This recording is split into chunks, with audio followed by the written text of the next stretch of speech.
Sa atong unang pagbasa, gihisgutan dinhi ang nakita na sulat didto sa langit. Dunay anghel nga nagdahag mga katalagman niya, misulti dayon ang Ginoo nga pasulatan ni Juan ang simbahan sa Efeso.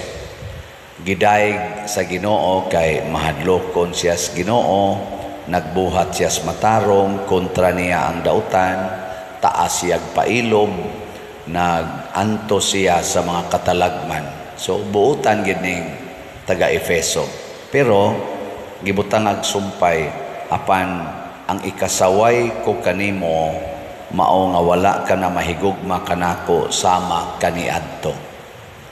Gusto des Ginoo mga igsoon kana di ay gitawag og makanunayon nga paghigugma nato niya.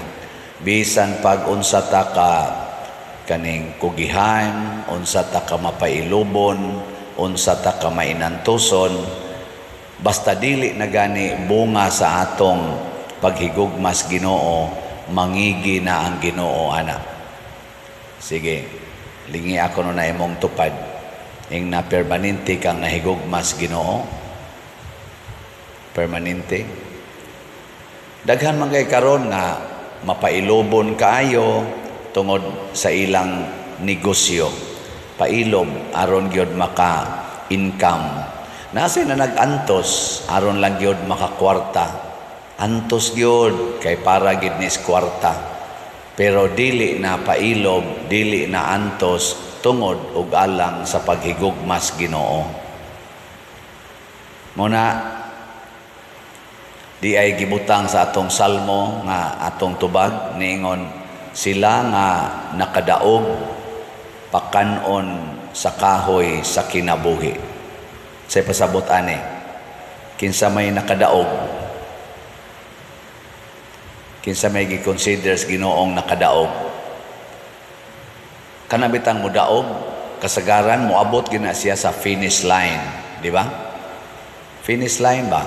Ang bag nakadaog ka napakastunga-tunga or moabot gina sa katapusan nga gutlo sa duwa sa magbasketball, kinahanglan mahurot gina nimo duwa ang tibuok oras nya ikaw maoy taas og score. Mo na ni daog. Sa Ginoo ang mudaog napakanon dayon sa bunga sa kahoy sa kinabuhi. Pasabot bunga dito sa langit. Kay ang tinuod nga bunga sa kahoy sa kinabuhi mao man si Hesus ang gilansang sa kahoy. Ang mukaon tipo niya, iningon mas Hesus kini mao kong lawas kadto rang nakadaog. O kinsa maning nakadaog kanang dili gyud mag-usab-usab ang iyang paghigugmas Ginoo. Bisan pag magkatuad-tuali ang kalibutan. Sama ni ining buta, kaning buta nga nagpakilimos. Ningon siya, gusto ko makakita pag-usab. Sa ato pa, makakita ni siya sa una. Nituo sa ni siya sa Ginoo. Tingali, tungod sa sakit, naigo siya sa sakit, o nabuta siya. Pero naa ang iyang gugmas Ginoo, naa ang iyang paglaom sa Ginoo. Mautong pag-agi gyud ni Hesus, pag-ingon niya unsa man ni nganong mura magdaghang tao. Ingon niya si Hesus ning agi, asinggit dayon siya. Hesus, anak ni David, or sa to? O kaliwat ni David, kaluy ako. Gibadlong siya, gikasab-an siya. Wa gyud siya naminaw kay nakasintro gyud siya sa Ginoo. Dili ba makuan ba, dili ba mailad-ilad sa mga babag aning kalibutana. Sige ra gyud sa ingon kaluy in taon ako. Hangtod nga nakabati gyud niabot ang iyang tingog ngadto ni Hesus. Og niingon si Hesus paariya siya dire. Nya niingon si Hesus, unsa may imong gusto nga akong buhaton nimo? Gusto ko Lord nga makakita pag-usab. Ang Ginoo, ang imong pagtuo mo'y nakaayo nimo. Pasabot, bisan pagbuta na siya physically, ang iyang gugmas Ginoo wa mausab. bisag gikasab-an siya sa mga tao, wa pa siguro gani gihulga to sa mga tao, ang iyang gugmas Ginoo wa gyud mausab. Sige, lingiya imong tupad.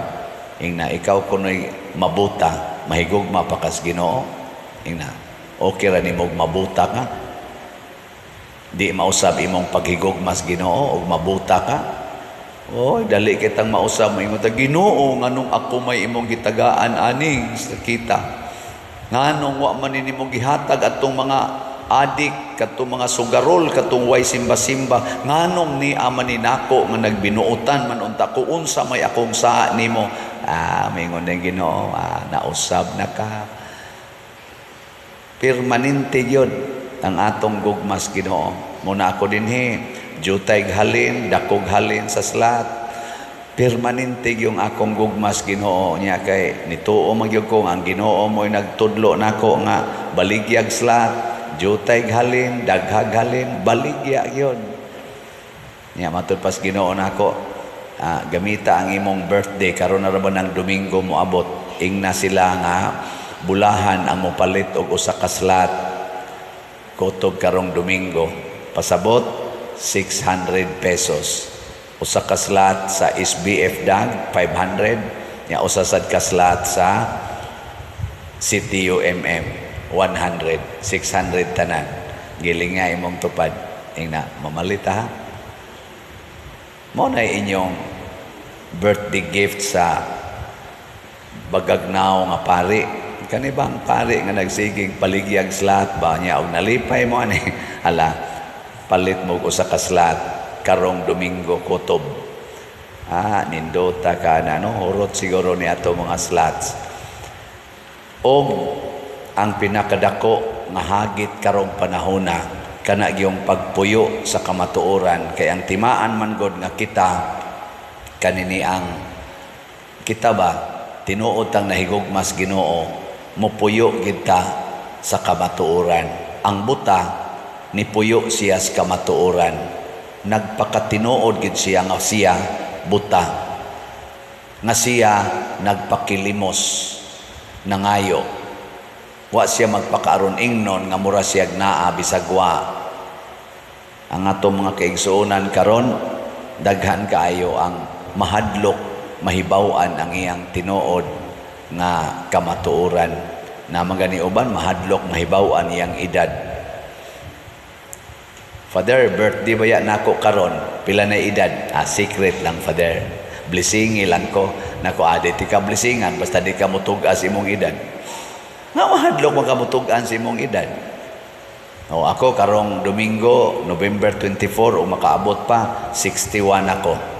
Munang maghimo sa tag mga balay, 61 ka balay ang atong target nga himoon.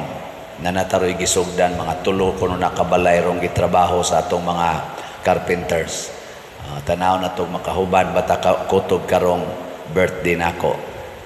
So, way uwaway.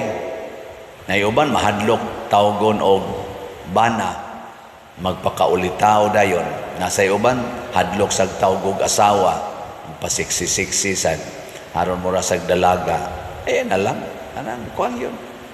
Dawatang kamatuoran, nayuban hadlok tawgog tiguang kay giuban na kuluran dayng buhok. Ayaw, dawatang kamatuoran. Hadlok nganlan og tiguang na kay nangatagak ng kilay, kiskison dayon unya tatuan na lang sad. Ayaw, dawatang na nangahurot na imong kilay. Di ba? Kanindot ana kamatuoran. Og mauna ang gugma natos Ginoo, ang gugmas kamatuoran. Mabita na si Kristo ningon siya, ako mao ang dalan ang kamatuoran. So inaot unta, kitang tanan, dili ta masawayan sa Ginoo, nga ato untang gugmas Ginoo karon, di mausab, bisan pag mag-usab-usab ang atong sitwasyon.